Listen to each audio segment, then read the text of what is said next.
ನಿನ್ನೆ ಬಂದು ಕೂತ್ರೆ ಇವತ್ತು ಅವ್ರನ್ನ ಓಡಿಸಿದ್ರಿ, ಅದಕ್ಕೆ ಅರ್ಥ ಇದೆ. 25-30 ವರ್ಷದಿಂದ ಬೆನಿಫಿಟ್ ತಗೊಂಡಿದ್ರಿ, ಶಾಲಾ ಮಕ್ಕಳಿದ್ರಂತೆ. ಸಿಲಿಂಡರ್ ದೂರ ಇಡೋದಕ್ಕೆ ಅವಕಾಶ ಕೊಟ್ಟಂತ ನಿಮಗೆ ಶಾಲಾ ಮಕ್ಕಳ ಪುಸ್ತಕಗಳು ಕಾಣಿಸಿಲ್ವಾ? ಶಾಲಾ ಮಕ್ಕಳ ಪುಸ್ತಕಗಳನ್ನು ಎತ್ತಿಡಿ ಅಂತ ಹೇಳುವಂತಹ ಮಾನವೀಯತೆ ಇರಲಿಲ್ವಾ? ಬಟ್ಟೆ ಸರಂಜಾಮುಗಳನ್ನು ಎತ್ಕೊಳ್ಳಿ, ಜೀವನಕ್ಕೆ ಬೇಕಾಗ್ತದೆ. ಯಾವುದಾದ್ರು ರೋಡ್ ಸೈಡಲ್ಲಿ ಹೋಗ್ಬಿಟ್ಟು ಜೀವನ ಮಾಡೋಕ್ಕಾದ್ರೂ ಒಂದಿಷ್ಟು ಏನಾದರೂ ಬಟ್ಟೆ ಪಾತ್ರ ಬೇಕಲ್ಲ, ಆ ಮಾನವೀಯತೆನ ನಿಮ್ಗಿರಲಿಲ್ವಾ? ಸರ್ಕಾರ ಅಕ್ರಮ ಒತ್ತುವರಿಗೆ ಸಂಬಂಧಪಟ್ಟ ಹಾಗೆ ತೆಗೆದುಕೊಂಡಂತಹ ತೀರ್ಮಾನದ ಬಗ್ಗೆ ನಮ್ಗೆ ಆಕ್ಷೇಪ ಇಲ್ಲ, ಆದರೆ ತಾವು ಮಾಡಿದ ದೌರ್ಜನ್ಯದ ಬಗ್ಗೆ ಮಾತ್ರ ಆಕ್ಷೇಪ ಇರೋದು. 25-30 ವರ್ಷಗಳ ಕಾಲ ಇವರು ಓಟ್ ಬೇಕಾಗಿತ್ತು, ಇವರಿಗೆ ಕರೆಂಟ್ ಕೊಟ್ರಿ, ವೋಟರ್ ID ಕೊಟ್ರಿ, ಆಧಾರ್ ಕಾರ್ಡ್ ಕೊಟ್ರಿ, ಬ್ಯಾಂಕ್ ಲೋನ್ ಸಿಗೋ ಥರ ಮಾಡಿದ್ರಿ.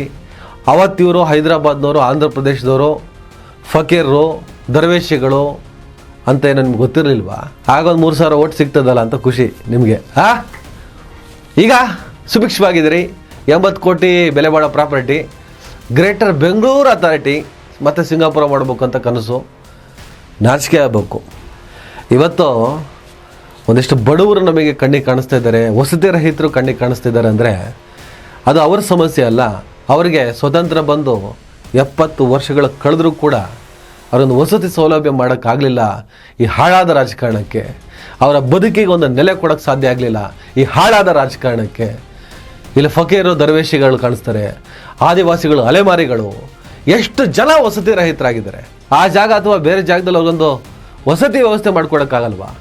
ಸರ್ಕಾರದ ಅದಕ್ಕೆ ಸಂಬಂಧಪಟ್ಟ ಹಾಗೆ ಅನೇಕ ಯೋಜನೆಗಳಿದ್ದಾವೆ, ಆದರೆ ನನ್ನ ಮಕ್ಕಳು ಕಮಿಷನ್ ಗಿರಾಕಿಗಳಿಂದ ಅದು ಇಂಪ್ಲಿಮೆಂಟ್ ಆಗೋದಿಲ್ಲ.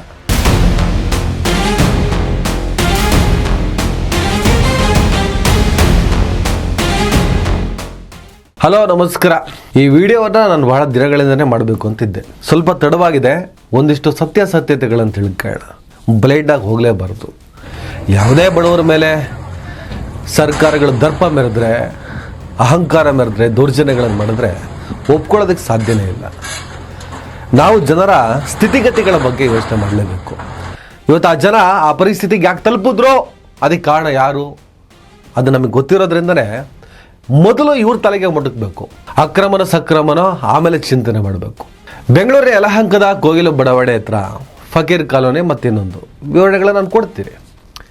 ಅಲ್ಲಿ ಸುಮಾರು 3,000 ಜನ 150ರಿಂದ 400 ಮನೆಗಳನ್ನು ಒಂದು ಶೆಡ್ ಥರ ಕಟ್ಕೊಂಡು ವಾಸ ಮಾಡ್ತಾಯಿದ್ರು. ಆ ಮನೆಗಳಿಗೆ ವಿದ್ಯುತ್ ಸಂಪರ್ಕ ಇತ್ತು. ಅವ್ರ ಹತ್ರ ವೋಟರ್ ID ಇತ್ತು, ಆಧಾರ್ ಕಾರ್ಡ್ ಇತ್ತು. ಅವರು ಸ್ಥಳೀಯ ನಿವಾಸಿಗಳಲ್ಲ, ಹೈದರಾಬಾದ್, ಆಂಧ್ರ ಪ್ರದೇಶದಿಂದ ವಲಸೆ ಬಂದ ಫಕೀರರು. ಈ ಫಕೀರರು ಯಾರಂದರೆ ಇವರು ಸೂಫಿ ಸಂಪ್ರದಾಯಕ್ಕೆ ಕನೆಕ್ಟ್ ಆಗ್ತಾರೆ. ಫಕೀರ್ ಎಂಬ ಶಬ್ದ ಅರಬ್ಬಿ ಮೂಲದ ಫಕ್ರ್ ಎಂಬ ಶಬ್ದದಿಂದ ಸೃಷ್ಟಿಯಾಗಿದ್ದು. ಭಾರತದಲ್ಲಿ ಬಡತನ ಮತ್ತು ಭಿಕ್ಷಾಟನೆಯ ಸಂಪ್ರದಾಯದೊಂದಿಗೆ ಈ ಸಮುದಾಯ ಸಂಯೋಜಿತವಾಗಿದೆ. ಉತ್ತರ ಪ್ರದೇಶ ಕಡೆ ಇವರು ಭೂಮಾಲೀಕರು, ಕೃಷಿ ಮತ್ತು ಕೋಳಿ ಸಾಕಣೆಯಲ್ಲಿ ತೊಡಗಿದ್ದಾರೆ. ಗುಜರಾತ್ನಲ್ಲಿ ಎಂಡೋಗ್ಯಾಮಸ್ ಅಂದರೆ ಸಮುದಾಯದೊಳಗಡೆ ಮದುವೆ, ಸೂಫಿ ದೇಗುಲಗಳಲ್ಲಿ ಕೆಲಸ ಮತ್ತು ಕಾರ್ಮಿಕರಾಗಿದ್ದಾರೆ. ಮಹಾರಾಷ್ಟ್ರದಲ್ಲಿ ಉರ್ದು ಮತ್ತು ಮರಾಠಿ ಮಾತನಾಡ್ತಾರೆ. ಬುಟ್ಟಿ ಮಾರಾಟ ಅಥವಾ ಕಾರ್ಮಿಕ ವೃತ್ತಿಯನ್ನು ಮಾಡುತ್ತಾರೆ. ಹಿಂದುಳಿದ ವರ್ಗಗಳ ಸ್ಥಾನಮಾನ ಇವರಿಗೆ ಸಿಕ್ಕಿದೆ. ಪಶ್ಚಿಮ ಬಂಗಾಳದಲ್ಲಿ ಜೂಟ್ ಮತ್ತು ಸಾಸಿವೆ ಬೆಳೆಯೋದು, ಭೂರಹಿತ ಕಾರ್ಮಿಕರಾಗಿದ್ದಾರೆ. ಇವರು ಕಳೆದ ಒಂದು 25-30 ವರ್ಷಗಳಿಂದ ಆ ಜಾಗದಲ್ಲಿ ವಾಸ ಮಾಡ್ತಿದ್ದಾರೆ. ಕೋಗಿಲು ಗ್ರಾಮದ ಸರ್ವೆ ನಂಬರ್ 99ರಲ್ಲಿ ಸುಮಾರು 14 ಎಕರೆ 36 ಗುಂಟೆ ಸರ್ಕಾರಿ ಭೂಮಿ ಇದೆ. ಇದರಲ್ಲಿ 5 ಎಕರೆಯನ್ನು ಬೆಂಗಳೂರು ಘನತ್ಯಾಜ್ಯ ನಿರ್ವಹಣಾ ಸಂಸ್ಥೆ BSWMLಗೆ ಹಂಚಿಕೆ ಮಾಡಲಾಗಿತ್ತು. ಈ ಭೂಮಿಯನ್ನು ತ್ಯಾಜ್ಯ ನಿರ್ವಹಣಾ ಯೋಜನೆಗಳಿಗೆ ಬಯೋ ಮೀಥನೇಷನ್ ಪ್ಲಾಂಟ್, ಪ್ರಾಣಿ ಶವ ಸಂಸ್ಕರಣಾ ಘಟಕ, ಟೆಂಡರ್ ಕೊಬ್ಬರಿ ತ್ಯಾಜ್ಯ ಸಂಸ್ಕರಣಾ ಘಟಕ ಮತ್ತು ಸ್ಯಾನಿಟರಿ ತ್ಯಾಜ್ಯ ಸಂಸ್ಕರಣಾ ಸೌಲಭ್ಯಕ್ಕೆ ಬಳಸಬೇಕಿತ್ತು. ಈ ಭೂಮಿಯ ಮೌಲ್ಯ ಸುಮಾರು 80 ಕೋಟಿ ರೂಪಾಯಿ ಎಂದು ಅಂದಾಜಿಸಲಾಗಿದೆ. ಈ ಪ್ರದೇಶದಲ್ಲಿ ಫಕೀರ್ ಕಾಲೋನಿ ಮತ್ತು ವಸೀಂ ಲೇಔಟ್ನಲ್ಲಿ ಸುಮಾರು 150ರಿಂದ 400 ಮನೆಗಳು ಅಥವಾ ತಾತ್ಕಾಲಿಕ ಗುಡಿಸಲುಗಳು ನಿರ್ಮಾಣವಾಗಿದ್ವು. ನಿವಾಸಿಗಳು ಹೆಚ್ಚಿನವರು ಮುಸ್ಲಿಂ ಸಮುದಾಯದವರು. ಅವರು ದರ್ವೇಶ್ ಮತ್ತು ಫಕೀರ್ ಸಮುದಾಯಕ್ಕೆ ಸೇರಿದವರು. ಹೈದರಾಬಾದ್ ಮತ್ತು ಆಂಧ್ರ ಪ್ರದೇಶದಿಂದ ವಲಸೆ ಬಂದವರು. 25-30 ವರ್ಷಗಳಲ್ಲಿ ವಾಸ ಮಾಡ್ತಾಯಿದ್ರು. ಭಿಕ್ಷೆ ಅಥವಾ ಸಣ್ಣ ಪುಟ್ಟ ಕೆಲಸಗಳ ಮೂಲಕ ಜೀವನ ನಡೆಸ್ತಾ ಇದ್ರು. ಈ ನಿವಾಸಿಗಳ ಹತ್ರ ಆಧಾರ್ ಕಾರ್ಡ್ ಇದೆ, ವೋಟರ್ ID ಇದೆ, ವಿದ್ಯುತ್ ಬಿಲ್ ಇದೆ, ಬ್ಯಾಂಕ್ ಲೋನಿನ ದಾಖಲೆಗಳು ಕೂಡ ಇದೆ. ಈಗ ಯಾಕೆ ಹೊಡೆದ್ರು, ಏನು ಕತೆ ಚರ್ಚೆ ಮಾಡೋಣ. ಇಷ್ಟೆಲ್ಲ ದಾಖಲೆಗಳನ್ನು ಇವ್ರಿಗೆ ಮಾಡಿಕೊಟ್ಟವ್ರು ಯಾರು? ಕರೆಂಟ್ ಕೊಟ್ಟಿದ್ದು ಯಾರು? ವೋಟರ್ ID ಮಾಡಿಕೊಟ್ಟವ್ರು ಯಾರು? ಆಧಾರ್ ಕಾರ್ಡ್ ಮಾಡಿಕೊಟ್ಟವ್ರು ಯಾರು? ವೋಟಿಗೆ ಬೇಕಾ? ಕಚಡ ರಾಜಕಾರಣಿಗಳ ಯಾರಿಗೆ ಬರುತ್ತೆ ಕ್ಷೇತ್ರ? ವೋಟಿಗೆ ಬೇಕಿತ್ತಾ? ನೀವುಗಳೇ ಅಲ್ವಾ ಮಾಡಿಕೊಟ್ಟಿದ್ದು? ವೋಟರ್ ಐ ಡಿ ಮಾಡಿಕೊಟ್ಟಿದ್ಯಾರು? ಆಧಾರ್ ಕಾರ್ಡ್ ಮಾಡಿಕೊಟ್ಟಿದ್ಯಾರು? ಕರೆಂಟ್ ಕೊಟ್ಟಿದ್ಯಾರು? ಅವತ್ತು ಅದು ಅಕ್ರಮ ಜಾಗ, ಅಕ್ರಮ ವಲಸಿಗರು ಇವರು ಅಕ್ರಮವಾಗಿ ಬಂದು ಅಲ್ಲಿ ಬೀಡ್ ಬಿಟ್ಟಿದ್ದಾರೆ ಅನ್ಸಿರ್ಲಿಲ್ವಾ? ವೋಟ್ ಹಾಕ್ಬೇಕಾದ್ರೆ ಸುಮಾರು 3,000 ವೋಟು ಒದ್ಸ್ಕೋಬೇಕಾದ್ರೆ ಇವತ್ತು ಒತ್ತುವರಿ ತೆರವು ಮಾಡಿದ್ದು ಬುಲ್ಡೋಜರ್ ಸಂಸ್ಕೃತಿ ಅಲ್ಲ, ಬುಲ್ಡೋಜರ್ ನ್ಯಾಯ ಅಲ್ಲ. ತೌಡ್ ಕುಟ್ತೀರಾ? ಅವ್ರು ಬಂದು ಕೂತ್ರ 20-25 ವರ್ಷಗಳ ಹಿಂದೆ ಯಾರ್ದಪ್ಪ ಸರ್ಕಾರ ಇತ್ತು? ಯಾರಪ್ಪ ಅಲ್ಲಿ ಶಾಸಕ ಆಗಿದ್ದು? ಯಾರ ಕೈಲಿತ್ತು? ಆಲ್ಮೋಸ್ಟ್ ನೀವೇ ತಾನೆ ಕಾಂಗ್ರೆಸ್. ಒತ್ತುವರಿ ತೆರವು ಮಾಡಿದ್ದೀವಿ. ಉತ್ತರ ಪ್ರದೇಶದ ಯೋಗಿ ಮಾಡೆಲ್ ಬುಲ್ಡೋಸರ್ ನೀತಿ ನಿಯಮ ಅಲ್ಲ ಇದು. ನಾವು ಒತ್ತುವರಿ ತೆರವುಗೊಳಿಸ್ಬೇಕಾಯ್ತು. ದೊಡ್ಡ ಪ್ರಾಪರ್ಟಿ, ದೊಡ್ಡ ಬೆಲೆ. 20 ವರ್ಷ 25 ವರ್ಷ ಹೈದರಾಬಾದಿಂದ ಬಂದ್ರು, ಆಂಧ್ರ ಪ್ರದೇಶದಿಂದ ಬಂದ್ರು, ಇಲ್ಲ ಅಲ್ಲೇ ಹುಟ್ಟಿದ್ರು ಬೆಳೆದ್ರು, ಹಿಂದೂನೋ ಮುಸ್ಲಿಮೋ 2 ದಶಕಗಳನ್ನ ಮೀರಿ ಅಲ್ಲಿ ವಾಸ ಮಾಡ್ತಾ ಇದ್ದಾರೆ ಅಂದ್ರೆ ಅವರಿಗೆ ವಾಸಕ್ಕೆ ಅವಕಾಶ ಕೊಟ್ಟವ್ರು ನೀವೇ ಅಲ್ವಾ? ಅವರಿಗೆ ID ಕಾರ್ಡ್ಗಳನ್ನು ಮಾಡಿಕೊಟ್ಟವ್ರು ನೀವೇ ಅಲ್ವಾ? ಕರೆಂಟ್ ಕೊಟ್ಟವ್ರು ನೀವೇ ಅಲ್ವಾ? ಅಂದಮೇಲೆ ಆ ಜಾಗದಿಂದ ಅವ್ರನ್ನ ಓಡಿಸ್ಬೇಕು ಅಂದ್ರೆ, ಖಾಲಿ ಮಾಡಿಸ್ಬೇಕು ಅಂದ್ರೆ ಪುನರ್ವಸತಿಯನ್ನ ಕಲ್ಪಿಸ್ಬೇಕಲ್ವಾ? ಪರ್ಯಾಯ ವ್ಯವಸ್ಥೆಯನ್ನ ಮಾಡಬೇಕಲ್ವಾ? 10-12 ಡಿಗ್ರಿ ಇದೆ ಕ್ಲೈಮೇಟು, ವಿಪರೀತ ಚಳಿ, ಚಿಕ್ಕ ಮಕ್ಳಿದ್ದಾವೆ. ಬೆಳಗಿನ ಜಾವ 4 ಗಂಟೆಗೆ ಹೋಗ್ಬಿಟ್ಟು JCB ನುಗ್ಸ್ಬಿಟ್ರೆ ಇದನ್ನೇ ಜಂಗಲ್ ನ್ಯಾಯ ಅನ್ನೋದು, ಇದನ್ನೇ ಬುಲ್ಡೋಜರ್ ನ್ಯಾಯ ಅನ್ನೋದು. ಒತ್ತುವರಿ ತೆರವು 100ಕ್ಕೆ 100 ಒತ್ತುವರಿ ತೆರವು ನೋ ಡೌಟ್ ಆಗಲೇಬೇಕು. ಒತ್ತುವರಿ ಮಾಡ್ಕೊಳ್ಬೇಕಾದ್ರೆ ಏನು ಕಡಲೆಕಾಯಿ ತಿಂತ ಇದ್ರಾ? ಒತ್ತುವರಿ ಆಗೋ ಸಂದರ್ಭದಲ್ಲೇ ಅವರನ್ನು ಅಲ್ಲಿಂದ ಓಡಿಸಿದ್ರೆ, ಅವ್ರು ಗುಡಿಸಲು ಕಟ್ಟೋದಕ್ಕೆ ಅವಕಾಶವನ್ನು ಕೊಡದೆ, ಕರೆಂಟನ್ನು ಕೊಡದೆ, ID ಕಾರ್ಡ್ ಕೊಡದೆ, ಇವೆಲ್ಲ ಮಾಡಿ ದಶಕಗಳ ಕಾಲ ಅವರ ಓಟನ್ನು ಪಡ್ಕೊಂಡು ನೀವು ಅಧಿಕಾರಕ್ಕೆ ಬಂದು ಈಗ ಸುಭಿಕ್ಷವಾಗಿ ಕೂತಾಗ ನಿಮಗೆ ಅವ್ರು ಬೇಡ, ಸರಿ ಬೇಡ ಓಡಿಸಿ, ಪರ್ಯಾಯ ವ್ಯವಸ್ಥೆ ಮಾಡಬೇಕಲ್ಲ. ಬುಲ್ಡೋಸರ್ ನ್ಯಾಯ ಅಲ್ಲ ಇದು. ಇದು ಒಂದು ಸಮುದಾಯವನ್ನು ಟಾರ್ಗೆಟ್ ಮಾಡಿ ಕಾಂಗ್ರೆಸ್ ಸರ್ಕಾರ ಮಾಡಿರುವಂತಹ ಕಾನೂನು ಅಂತ ನಾನು ಹೇಳಲ್ಲ. ಆದರೆ ಒತ್ತುವರಿ ತೆರವು ಮಾಡಬೇಕಾದ್ರೆ ಅವರು ಎಷ್ಟು ಕಾಲ ಅಲ್ಲಿ ಬದುಕಿದ್ದಾರೆ, ಅವ್ರಿಗೆ ತಾವು ಏನೆಲ್ಲ ವ್ಯವಸ್ಥೆ ಮಾಡಿಕೊಟ್ರಿ. ಅವ್ರ ಓಟಿನ ಒಂದು 25 ವರ್ಷಗಳ ಕಾಲ ರಾಜಕಾರಣವನ್ನು ಮಾಡಿದ್ರಲ್ಲ, ನಾಚಿಕೆ ಆಗಲ್ವಾ ನಿಮಗೆ? ಬೇರೆ ಜಾಗ ವ್ಯವಸ್ಥೆ ಮಾಡಿ, ತಾತ್ಕಾಲಿಕವಾಗಾದರೂ ಮಾಡಿ. ನೋಡ್ರಪ್ಪ, ನೀವು ಅಕ್ರಮವಾಗಿ ಬಂದು ವಾಸ ಮಾಡ್ತಾ ಇದ್ದೀರಿ, ನಿಮ್ಮನ್ನು ನಾವು ಇಲ್ಲಿಂದ ಖಾಲಿ ಮಾಡಿಸಲೇಬೇಕು. ಇದು ಇಂತಹ ಕೆಲಸಕ್ಕೆ ಜರೂರಾಗಿ ಬೇಕಾದಂತಹ ಸ್ಥಳ. ಹಾಗಾಗಿ ನಿಮಗೆ ಬೇರೆ ವ್ಯವಸ್ಥೆಯನ್ನು ತಾತ್ಕಾಲಿಕವಾಗಿ ಮಾಡಿದ್ದು ಅಲ್ಲಿರಿ. ಸಾಧ್ಯವಾದರೆ ಅಥವಾ ತಾವು ಬೇರೆ ವ್ಯವಸ್ಥೆಗಳನ್ನು ಮಾಡ್ಕೊಳ್ಳೋರ್ಗು ಅಲ್ಲಿ ಇರ್ಬೋದು. ಇಲ್ಲಿಂದಂತೂ ನಾವು ನಿಮ್ಗೆ ಖಾಲಿ ಮಾಡಿಸ್ತೀವಿ. ಈ ಥರ ಮರ್ಯಾದೆಯಿಂದ ಹೇಳಿ ಒಂದಿಷ್ಟು ಅವಕಾಶ ಕೊಟ್ಟು ಪರ್ಯಾಯ ವ್ಯವಸ್ಥೆ ಮಾಡಿ ಅಲ್ಲಿಗೆ ಕಳಿಸಿ, ಅಲ್ಲಿಗೆ ಹೋಗದೇ ಇದ್ದಾಗ ಹಠ ತೊಟ್ಟು ಕೂತ್ರೆ ಕಾನೂನು ಮೂಲಕ ಏನು ಮಾಡ್ಬೇಕು ಅದನ್ನು ಮಾಡಿ. ಸಡನ್ ಆಗಿ ಅವ್ರ ಮೇಲೆ ದಾಳಿ ಮಾಡಿದಿರಿ ಅಂತ ಆರೋಪಗಳು ಕೇಳಿಬರ್ತಾ ಇರೋದು. ಅದು ಮಾಡಬಾರ್ದು ಅಲ್ವಾ? ಮಾನವೀಯತೆ ಇಲ್ವಾ? ಓಟ್ ಪಡ್ಕೊಳ್ಬೇಕಾದ್ರೆ ಅವ್ರು ಬೇಕಾಗಿತ್ತಾ? ಇಲ್ಲ, ಜೀವ ತಕ್ಕೊಳ್ರಿ. ನ್ಯಾಯ ಬೇಕು.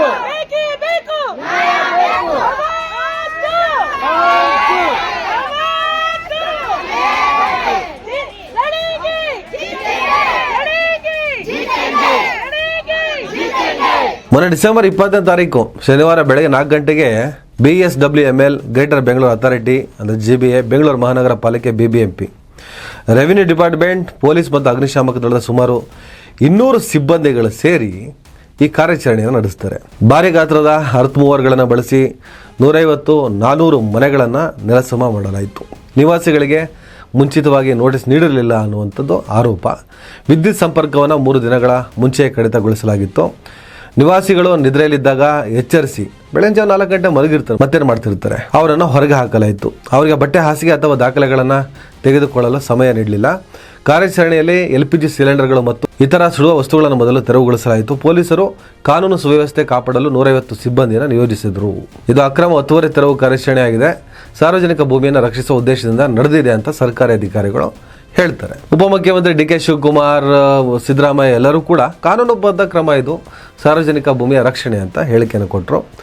ಇನ್ನು ನಿವಾಸಿಗಳು ಇದು ಅಕ್ರಮ ಅಲ್ಲ, 30 ವರ್ಷಗಳಿಂದ ನಾವು ವಾಸ ಮಾಡ್ತಿದ್ದೀವಿ, ಕಾನೂನುಬದ್ಧ ದಾಖಲೆಗಳನ್ನು ಹೊಂದಿದ್ದೀವಿ, ನೋಟಿಸ್ ನೀಡದೆ ಚಳಿಗಾಲದಲ್ಲೇ ಮಾನವೀಯತೆ ಇಲ್ಲದೆ ಕಾರ್ಯಾಚರಣೆ ನಡೆಸಿದರೆ ಗರ್ಭಿಣಿಯರು, ಮಕ್ಕಳು, ಸುಮಾರು 500ಕ್ಕೂ ಹೆಚ್ಚು ಜನ ಶಾಲಾ ಮಕ್ಕಳು, ಹಿರಿಯರ ಮೇಲೆ ಇದು ಗಂಭೀರ ಪರಿಣಾಮವನ್ನು ಬೀರಿದೆ. ಈಗ ನಮಗೆ ರಾಜೀವ್ ಗಾಂಧಿ ವಸತಿ ಯೋಜನೆಯಡಿ ಶಾಶ್ವತವಾದಂತಹ ಮನೆ ಮತ್ತು ಪರಿಹಾರವನ್ನು ಮಾಡಿಕೊಡಿ ಅಂತ ಕೋರಿದ್ದಾರೆ. ಆ ಅವಕಾಶ ಇದ್ದಾಗ ಅದನ್ನು ಮಾಡಿಕೊಡ್ಬೇಕಲ್ವಾ? ಈಗ 25-30 ವರ್ಷದಿಂದ ವಾಸ ಇದ್ದಾರೆ ಅಂದಮೇಲೆ ಪರ್ಯಾಯ ವ್ಯವಸ್ಥೆ ಮಾಡಿಕೊಡ್ಲೇಬೇಕಾಗ್ತದೆ. ನಿನ್ನೆ ಬಂದು ಕೂತ್ರೆ ಇವತ್ತು ಅವ್ರನ್ನ ಓಡಿಸಿದ್ರಿ, ಅದಕ್ಕೆ ಅರ್ಥ ಇದೆ. 25-30 ವರ್ಷದಿಂದ ಬೆನಿಫಿಟ್ ತಗೊಂಡಿದ್ರಿ, ಶಾಲಾ ಮಕ್ಕಳಿದ್ರಂತೆ, ಶಾಲೆಗೆ ಹೋಗ್ತಾ ಇದ್ರಂತೆ ಮಕ್ಕಳೆಲ್ಲ, ಅವ್ರ ಬುಕ್ಸು, ಅವ್ರ ದಾಖಲೆ ಯಾವುದೂ ಬಿಟ್ಟಿಲ್ಲ, ಎಲ್ಲ ಮಟಾಶತೆ. ಸಿಲಿಂಡರ್ ಬಿಟ್ಟು, ಯಾಕೆ ಸ್ಫೋಟ ಆದರೆ ಸತ್ತೋಗ್ತಿರಲ್ಲ ನೀವು. ಅಧಿಕಾರಿಗಳ ಸಮೇತ ಗ್ರೇಟರ್ ಬೆಂಗಳೂರು ಅಥಾರಿಟಿ, BBMP ಎಲ್ಲ ನಿಮ್ಮ ಟೀಮ್ ಇತ್ತಲ್ಲ. ಸಿಲಿಂಡ್ರು ಅಲ್ಲೇ ಬಿಟ್ಬಿಟ್ಟಿದ್ರೆ ನಿಮ್ಮ ತೆರವು ಕಾರ್ಯಾಚರಣೆಯಲ್ಲಿ ಬ್ಲಾಸ್ಟ್ ಗ್ಲಿಸ್ಟ್ ಆಗ್ಬಿಟ್ಟು ಸತ್ತೋಗ್ಬಿಟ್ರೆ ನೀವು ಮಾನವೀಯತೆಯನ್ನು ಸಾಯಿಸ್ಕೊಂಡಿದ್ದೀರಿ. ಅದು ಬೇರೆ, ದೇಹನ ಪುಡಿ ಪುಡಿಯಾಗಿ ಹೋಗ್ತಿತ್ತಲ್ಲ. ಹಾಗಾಗಿ ಯಾವ ಸ್ಫೋಟ ಆಗ್ತದೆ ನಿಮ್ಮ ಜೀವಕ್ಕೆ, ನಿಮ್ಮ ಜೀವನಕ್ಕೆ ಏನು ಅನುಕೂಲ ಬೇಕಾದ್ ಮಾಡ್ಕೊಂಡಿದ್ದೀರಿ. ನಿಮ್ಮ ಜೀವನ ಉಳ್ಕೋಬೇಕಲ್ಲ, ಅದಕ್ಕೆ ಸಿಲಿಂಡ್ರ್ ಮಾತ್ರ ದೂರ ಇಡಿ ಅಂತ. ಸಿಲಿಂಡ್ರ್ ದೂರ ಇಡೋದಕ್ಕೆ ಅವಕಾಶ ಕೊಟ್ಟಂತ ನಿಮಗೆ ಶಾಲಾ ಮಕ್ಕಳ ಪುಸ್ತಕಗಳು ಕಾಣಿಸಿಲ್ವಾ? ಶಾಲಾ ಮಕ್ಕಳ ಪುಸ್ತಕಗಳನ್ನು ಎತ್ತಿಡಿ ಅಂತ ಹೇಳುವಂತಹ ಮಾನವೀಯತೆ ಇರಲಿಲ್ವಾ? ಬಟ್ಟೆ ಸರಂಜಾಮುಗಳನ್ನು ಎತ್ಕೊಳ್ಳಿ, ಜೀವನಕ್ಕೆ ಬೇಕಾಗ್ತದೆ. ಯಾವುದಾದ್ರು ರೋಡ್ ಸೈಡಲ್ಲಿ ಹೋಗ್ಬಿಟ್ಟು ಜೀವನ ಮಾಡೋಕ್ಕಾದ್ರೂ ಒಂದಿಷ್ಟು ಏನಾದರೂ ಬಟ್ಟೆ ಪಾತ್ರೆ ಬೇಕಲ್ಲ, ಆ ಮಾನವೀಯತೆನ ನಿಮ್ಗೆ ಇರಲಿಲ್ವಾ? ಈಗ ಒತ್ತುವರಿ ತೆರವು ತಪ್ಪಲ್ಲ, ಬುಲ್ಡೋಸರ್ ನ್ಯಾಯಕ್ಕೂ ಈ ಒತ್ತುವರಿ ತೆರವಿಗೂ ಸಂಬಂಧ ಇಲ್ಲ. ಆದರೆ ವಿಚಾರಗಳು ಬೇರೆ, ಕ್ರೌರ್ಯ ಒಂದೇ ಅಲ್ವಾ? ಉತ್ತರ ಪ್ರದೇಶದ ಯೋಗಿ ಮಾಡೆಲ್ಗೂ ಸಿದ್ದರಾಮಯ್ಯ ಮಾಡೆಲ್ಗೂ ಸಬ್ಜೆಕ್ಟಲ್ಲಿ ಮಾತ್ರ ಡಿಫ್ರೆನ್ಸ್ ಇರೋದು, ಕ್ರೌರ್ಯ ಸೇಮ್ ಟು ಸೇಮ್ ಅಲ್ವಾ? ಇಬ್ಬರನ್ನು ಒಂದೇ ತಕ್ಕಡಿಯಲ್ಲಿ ಇಟ್ಟು ನಾವೀಗ ನೋಡಬೇಕಾಗಿರೋದು. ಧರ್ಮ ಜಾತಿಗಳ ಪ್ರಶ್ನೆ ಅಲ್ವೇ ಅಲ್ಲ ಇದು. ಇನ್ನು ಕೇರಳದ ಮುಖ್ಯಮಂತ್ರಿ ಪಿಣರಾಯಿ ವಿಜಯನ್ ಉತ್ತರ ಭಾರತದ ಬುಲ್ಡೋಸರ್ ಮಾಡೆಲ್ ಕರ್ನಾಟಕಕ್ಕೂ ಬಂತು. ಇಷ್ಟು ದಿನ ಸಂಘ ಪರಿವಾರದವರು ಆ ಕೆಲಸವನ್ನು ಮಾಡ್ತಾ ಇದ್ರು, ಈಗ ಕಾಂಗ್ರೆಸ್ನವರು ಅದನ್ನು ಮುಂದುವರಿಸಿದ್ದಾರೆ. ಮುಖ್ಯಮಂತ್ರಿ ಸಿದ್ದರಾಮಯ್ಯವರು ಅಕ್ರಮ ಒತ್ತುವರಿಯನ್ನು ತೆರವುಗೊಳಿಸಿದ್ವಿ, ಅವರಿಗೆ ಪುನರ್ವಸತಿಯನ್ನು ಕಲ್ಪಿಸ್ತೀವಿ ಅಂತ ಸ್ಟೇಟ್ಮೆಂಟ್ ಕೊಟ್ಟಿದ್ದಾರೆ. ಇತ್ತೀಚೆಗೆ ಬೆಳಗಾವಿ ಅಧಿವೇಶನದಲ್ಲಿ ಪರಮೇಶ್ವರ್ ರಾಜ್ಯದ ಗೃಹ ಸಚಿವರು ಈ ಡ್ರಗ್ ಪೆಡ್ಲರ್ಗಳ ಮನೆಗಳ ಮೇಲೆ, ಅಂದರೆ ಡ್ರಗ್ ಪೆಡ್ಲರ್ಗಳಿಗೆ ಯಾರು ಮನೆ ಬಾಡಿಗೆಯನ್ನು ಕೊಡ್ತೀರ ಆ ಮನೆಯೂ ಸೇರಿದಾಗೆ ನಾವು ಬುಲ್ಡೋಸರನ್ನು ಆ ಮನೆ ಮೇಲೆ ಹರಿಸುವ ಕೆಡವುವ ಬಗ್ಗೆ ಯೋಚನೆ ಮಾಡ್ತಾ ಇದ್ದೀವಿ ಅಂತೇಳಿ ಮಾತನಾಡಿದಾಗ ನಾವು ಅದನ್ನು ವಿರೋಧ ಮಾಡಿದ್ವಿ. ಅವನು ಡ್ರಗ್ ಪೆಡ್ಲರ್ ಆಗಲಿ, ಕೊಲೆಗಾರ ಆಗಲಿ, ಏನೇ ಆಗಲಿ, ಆತನಿಗೆ ಸಂವಿಧಾನಬದ್ಧವಾಗಿ ಯಾವ ರೀತಿಯಲ್ಲಿ ಶಿಕ್ಷೆಯನ್ನು ಕೊಡಬೇಕು ಅನ್ನೋದನ್ನು ಆಲ್ರೆಡಿ ನಮ್ಮ ಕಾನೂನು ಹೇಳಾಗಿದೆ. ಆದಮೇಲೆ ನಿಮ್ಮದೇನಿದೆ ಬುಲ್ಡೋಸರು? ಉತ್ತರ ಭಾರತದ ಬುಲ್ಡೋಸರ್ ಸಂಸ್ಕೃತಿ ನಿಮಗೂ ಇಷ್ಟ ಆಗ್ತಿದೆಯಾ ಅಂತ ನಾವು ಪರಮೇಶ್ವರರಿಗೆ ಪ್ರಶ್ನೆಯನ್ನು ಕೇಳಿದ್ವಿ. ಆದರೆ ಬೆನ್ನಿಗೆ ಬುಲ್ಡೋಸರ್ ಪ್ರಯೋಗ ಆಗೋಗಿದೆ. ಸರ್ಕಾರ ಅಕ್ರಮ ಒತ್ತುವರಿಗೆ ಸಂಬಂಧಪಟ್ಟ ಹಾಗೆ ತೆಗೆದುಕೊಂಡಂತಹ ತೀರ್ಮಾನದ ಬಗ್ಗೆ ನಮ್ಗೆ ಆಕ್ಷೇಪ ಇಲ್ಲ, ಆದರೆ ತಾವು ಮಾಡಿದ ದೌರ್ಜನ್ಯದ ಬಗ್ಗೆ ಮಾತ್ರ ಆಕ್ಷೇಪ ಇರೋದು. 25-30 ವರ್ಷಗಳ ಕಾಲ ಇವರು ಓಟ್ ಬೇಕಾಗಿತ್ತು, ಇವರಿಗೆ ಕರೆಂಟ್ ಕೊಟ್ರಿ, ವೋಟರ್ ID ಕೊಟ್ರಿ, ಆಧಾರ್ ಕಾರ್ಡ್ ಕೊಟ್ರಿ, ಬ್ಯಾಂಕ್ ಲೋನ್ ಸಿಗೋ ಥರ ಮಾಡಿದ್ರಿ. ಅವತ್ತಿವರು ಹೈದರಾಬಾದ್ನವರು, ಆಂಧ್ರ ಪ್ರದೇಶದವರು, ಫಕೀರರು, ದರ್ವೇಶಿಗಳು ಅಂತ ಏನೋ ನಿಮ್ಗೆ ಗೊತ್ತಿರಲಿಲ್ವಾ? ಆಗೊಂದು 3,000 ಓಟ್ ಸಿಗ್ತದಲ್ಲ ಅಂತ ಖುಷಿ ನಿಮಗೆ. ಈಗ ಸುಭಿಕ್ಷವಾಗಿದ್ದೀರಿ. 80 ಕೋಟಿ ಬೆಲೆ ಬಾಳೋ ಪ್ರಾಪರ್ಟಿ, ಗ್ರೇಟರ್ ಬೆಂಗಳೂರು ಅಥಾರಿಟಿ ಮತ್ತು ಸಿಂಗಾಪುರ ಮಾಡಬೇಕು ಅಂತ ಕನಸು. ನಾಚಿಕೆ ಆಗಬೇಕು. ಇವತ್ತು ಒಂದಿಷ್ಟು ಬಡವರು ನಮಗೆ ಕಣ್ಣಿಗೆ ಕಾಣಿಸ್ತಾ ಇದ್ದಾರೆ, ವಸತಿ ರಹಿತರು ಕಣ್ಣಿಗೆ ಕಾಣಿಸ್ತಾ ಇದ್ದಾರೆ ಅಂದರೆ ಅದು ಅವರ ಸಮಸ್ಯೆ ಅಲ್ಲ. ಅವರಿಗೆ ಸ್ವತಂತ್ರ ಬಂದು 70 ವರ್ಷಗಳು ಕಳೆದರೂ ಕೂಡ ಅವರೊಂದು ವಸತಿ ಸೌಲಭ್ಯ ಮಾಡೋಕ್ಕಾಗಲಿಲ್ಲ ಈ ಹಾಳಾದ ರಾಜಕಾರಣಕ್ಕೆ. ಅವರ ಬದುಕಿಗೆ ಒಂದು ನೆಲೆ ಕೊಡೋಕ್ಕೆ ಸಾಧ್ಯ ಆಗಲಿಲ್ಲ ಈ ಹಾಳಾದ ರಾಜಕಾರಣಕ್ಕೆ. ಅವರ ಬದುಕನ್ನು ಸುಭದ್ರವಾಗಿ ಕಟ್ಕೊಡೋಕ್ಕಾಗಿಲ್ಲ ಈ ಹಾಳಾದ ವ್ಯವಸ್ಥೆಗೆ ಅಂತಾರೆ ನಾವು ಕ್ಯಾಕರ್ಸ್ ಉಗಿಬೇಕಾಗಿದೆ. ಇಲ್ಲಿ ಫಕೀರರು, ದರ್ವೇಶಿಗಳು ಕಾಣಿಸ್ತಾರೆ, ಆದಿವಾಸಿಗಳು, ಅಲೆಮಾರಿಗಳು, ಎಷ್ಟು ಜನ ವಸತಿ ರಹಿತರಾಗಿದ್ದಾರೆ. ಎಲ್ಲೆಲ್ಲಿ ಜಾಗ ಸಿಗುತ್ತೆ ಅಲ್ಲಿ ಹೋಗಿಬಿಟ್ಟೆ ಅವ್ರು ತಮ್ಮ ಜೀವನಕ್ಕೆ ಒಂದು ಆಧಾರ ಅಂತ ಮಾಡ್ಕೊತಾರೆ, ಒಂದು ಶೆಡ್ ಕಟ್ಕೊತಾರೆ, ಒಂದು ಗುಡಿಸಲು ಕಟ್ಕೊತಾರೆ. ಆ ಜಾಗ ಅಥವಾ ಬೇರೆ ಜಾಗದಲ್ಲಿ ಅವ್ರಿಗೊಂದು ವಸತಿ ವ್ಯವಸ್ಥೆ ಮಾಡ್ಕೊಡೋಕ್ಕಾಗಲ್ವಾ? ಸರ್ಕಾರದ ಅದಕ್ಕೆ ಸಂಬಂಧಪಟ್ಟ ಹಾಗೆ ಅನೇಕ ಯೋಜನೆಗಳಿದ್ದಾವೆ, ಆದರೆ ನನ್ನ ಮಕ್ಕಳು ಕಮಿಷನ್ ಗಿರಾಕಿಗಳಿಂದ ಅದು ಇಂಪ್ಲಿಮೆಂಟ್ ಆಗೋದಿಲ್ಲ. ಅದರ ಪ್ರಯೋಜನ ಪಡ್ಕೊಳ್ಳೋದಕ್ಕೆ ಬಡವರು ಹೆಣಗಾಡಬೇಕಾಗ್ತದೆ. ಅದರ ಬದಲಿಗೆ ಬಡತನ ಇರಲಿ ಅಂತ ಅದಕ್ಕೂ ಲಂಚ. ದೊಡ್ಡ ಕಥೆ ಇದೆ ಸ್ನೇಹಿತರೆ. ಆದಷ್ಟು ಬೇಗ ಕರ್ನಾಟಕ ರಾಜ್ಯದ ಒಬ್ಬ ಮಂತ್ರಿಯ, ಚಾಲ್ತಿಯಲ್ಲಿರೋ ಮಂತ್ರಿಯ ಕಮಿಷನ್ ದಂಧೆಯ ಎಕ್ಸ್ಕ್ಲೂಸಿವ್ ವರದಿಯನ್ನು ನಿಮ್ಮ ಮುಂದಿಡ್ತಾ ಇದ್ದೀನಿ. ಆದಷ್ಟು ಬೇಗ ಒಂದಿಷ್ಟು ಕೆಲಸಗಳು ನಡೀತಾ ಇದ್ದಾವೆ. ಏನಿವೆ ಕೋಗಿಲು ಬಡಾವಣೆಯಲ್ಲಿ ಫಕೀರರು, ದರ್ವೇಶಿಗಳ ವಿಚಾರದಲ್ಲಿ ಸರ್ಕಾರ ನಡೆದುಕೊಂಡ ರೀತಿ ಅತ್ಯಂತ ಅಮಾನವೀಯ, ಅಲ್ಲ ಅನುಮಾನನೇ ಇಲ್ಲ. ಸರ್ಕಾರ ಅಕ್ರಮ ಒತ್ತುವರಿ ತೆರವು ಮಾಡಿದ್ದಕ್ಕೆ ನಮ್ಮ ಆಕ್ಷೇಪ ಇಲ್ಲ, ಸರಿ ಇದೆ, ಅದು ಮಾಡಲೇಬೇಕು. ಯಾರ್ಯಾರು ಅವರವ್ರ ಇಷ್ಟ ಬಂದಂಗೆ ಸರ್ಕಾರಿ ಜಾಗದಲ್ಲಿ ತಮ್ಮ ಸಾಮ್ರಾಜ್ಯವನ್ನು ಸ್ಥಾಪನೆ ಮಾಡೋಕ್ಕೆ ಸಾಧ್ಯನೇ ಇಲ್ಲ. ಆದರೆ 2-3 ದಶಕಗಳ ಕಾಲ ಅವ್ರಿಗೆ ಅವಕಾಶ ಕೊಟ್ಟು ಒಂದು 2-3 ವರ್ಷ ಕೂಡ ಸಮಯ ಕೊಡದೆ ಅವ್ರಿಗೊಂದು ಪರ್ಯಾಯ ವ್ಯವಸ್ಥೆ ಕೂಡ ಮಾಡದೆ ಏಕಾಏಕಿ ಈ ಥರದ ನಿರ್ಧಾರಗಳನ್ನು ತಗೊಳ್ಳೋದು, ಅದು ಓಟ್ ಪಡ್ಕೊಂಡು ವೋಟರ್ ID ಕೊಟ್ಟು, ಆಧಾರ್ ಕಾರ್ಡ್ ಕೊಟ್ಟು, ಬ್ಯಾಂಕ್ ಲೋನ್ ಸಿಗೋ ಥರ ಮಾಡಿ, ಎಲ್ಲ ನೀವೇ ಕಳ್ಳರು. ಅವ್ರನ್ನ ನಾವು ಯಾವುದೇ ಕಾರಣಕ್ಕೂ ಅಕ್ಯೂಸ್ ಮಾಡೋಕ್ಕೆ ಆಗಲ್ಲ. ಕಳ್ಳರು ನೀವು. ನಾನ್ಸೆನ್ಸ್ಗಳು.